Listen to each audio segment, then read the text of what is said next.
and send. Many of us use email, smartphones, and other tech for work and for pleasure, but Brian Pallister is more of a bookman. He has a government email account, but he doesn't really use it. Do you have a private email account? Mm-hmm. And do you use it? Sometimes. But not very often? Mostly phone. Mostly phone? I prefer phone. And you have a laptop, but you don't use it much. You prefer paper? I prefer paper, yeah. Okay. But can Manitoba's premier, who admits he's been in Costa Rica for approximately a month since he was elected in April, really keep in touch without tech? He says he can. But emails and laptops have limits. I won't let myself become a tool to technology. I want technology to be a tool for my use. So in answer to your question, I'm available and accessible for emergencies, but I will not let everything become an emergency. So staff will phone down to Costa Rica in some cases.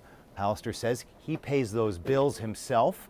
Cabinet meetings are scheduled around the trips, and even in sunny Central America, he's doing provincial business. Part of my goal in our speaking today is to be clear that I'm working and that I'm focused on working. I guess some people would describe me as a workaholic. None of this satisfies the opposition. They say the last two NDP premiers were always wired in.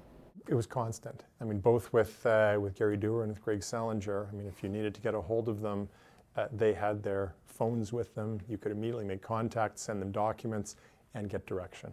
There are arguments that modern leaders in politics or business are slaves to technology that make them work around the clock. Here's what I'm a slave to, okay? Getting results. Okay. So, no, I don't consider myself at all old-fashioned. I consider myself driven to get results.